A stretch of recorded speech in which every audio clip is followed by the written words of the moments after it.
আমাদের পার্বত্য চট্টগ্রামে আজকে যে পাহাড়ি ফল মেলা, এটার কিন্তু একটা ফিলোসফি আছে। ফিলোসফিটা হচ্ছে এরকম,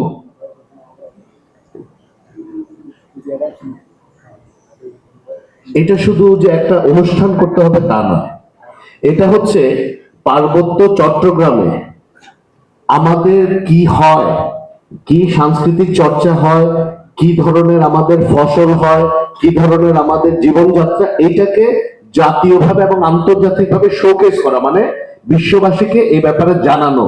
তো এই ক্ষেত্রে গিয়ে আমরা যেটা চিন্তা করেছি, সরকারকে, আমি কৃষিমন্ত্রীকে ব্যক্তিগতভাবে অনুরোধ করেছি, উনি কিছু eco friendly mini cold storage আমাদেরকে দেওয়ার চেষ্টা করবেন।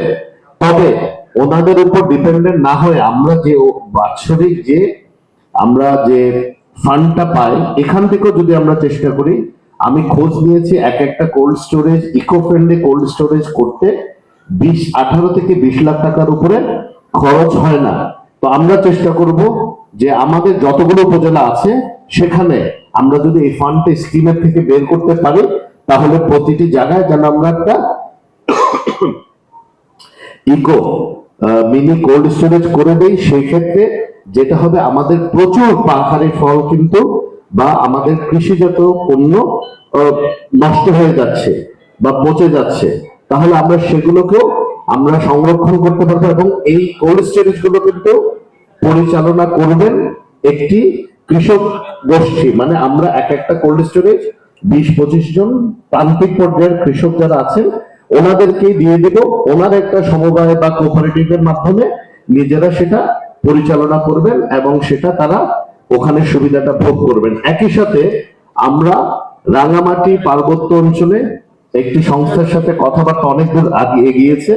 এখানে আমরা একটা সাপ্লাই চেইন ম্যানেজমেন্ট নিয়ে কাজ করতে চাচ্ছি, যাতে আমাদের যে পার্বত্য প্রোডাক্ট গুলো আছে, পণ্যগুলো আছে, কৃষি পণ্যগুলো আছে, সেগুলো যেন নষ্ট না হয়। আমরা যেন বায়ারের সাথে সেলারকে কানেক্ট করতে পারি, তাদের ন্যায্য মূল্য দিতে পারি, এবং একই সাথে আমরা স্থানীয়ভাবে আমরা কিছু কর্মসংস্থানের ব্যবস্থা করতে পারি। এটি একটি সংস্থার সাথে অলরেডি কাজ হয়েছে, ওরাও একটি বড় কোল্ড স্টোরেজের ব্যবস্থা করবে। এবং একই সাথে আমাদের যেমন আমরা যারা বিদেশে যাওয়ার সুযোগ হয়েছে, আমরা দেখেছি থাইল্যান্ডে বা এই ধরনের দেশে ওনারা ড্রাই ফ্রুটস করে, মানে ফ্রুটসটাকে শুকিয়ে এমন অবস্থায় করে যেটা পরবর্তীতে অনেকদিন রাখা যায় এবং বাজারজাত করা যায়। আমরা সেই ধরনের প্রকল্প নেওয়ার চেষ্টা করছি পার্বত্য চট্টগ্রামে, যাতে আমাদের যে ফলগুলো আমরা অবিকৃত থেকে যাবে সেগুলোকে আমরা ড্রাই ফ্রুটস করে আমরা স্থানীয়ভাবে এবং আন্তর্জাতিকভাবে আমরা মার্কেট করতে পারি। আরেকটি হলো কফি। আপনারা জানেন পার্বত্য চট্টগ্রামের কফির কোয়ালিটি খুবই ভালো, এবং ঢাকায় খুব নাম করে একটি কফি চেইন আছে, আপনারা ওদের নাম শুনেছেন, নর্থ এন্ড রোস্টার্স।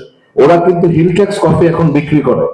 তো এই কফিটাকেও বা কফি চাষটাকেও আমরা যেন আরো উদ্বুদ্ধ করতে পারি, আমরা আরো প্রণোদনার আওতায় আনতে পারি, সেই চেষ্টা আমরা করব। আমাদের পার্বত্য চট্টগ্রামের হেরিটেজ হচ্ছে জুম চাষ। আমরা অনেক জায়গায় কথা বলেছি, আমরা বিভিন্ন জায়গায় অনুপ্রাণিত করার জন্য এবং এই প্রক্রিয়াটাকে আরো বৈজ্ঞানিকভাবে আধুনিকরণ করার জন্য আমরা সেই সাহায্যটা আমরা জুম চাষীদেরকে অফার করব। ওনারা যদি সেটা গ্রহণ করেন তাহলে ওনাদেরকে বিনামূল্যে এই ট্রেনিংটা দেওয়া হবে, যাতে ওনারা একই ব্যবস্থায় একই জমিতে আরো বেশি ফসল উৎপাদন করতে পারেন এবং ওনারা অর্থনৈতিকভাবে আরেকটু সচ্ছলতা দেখতে পারেন।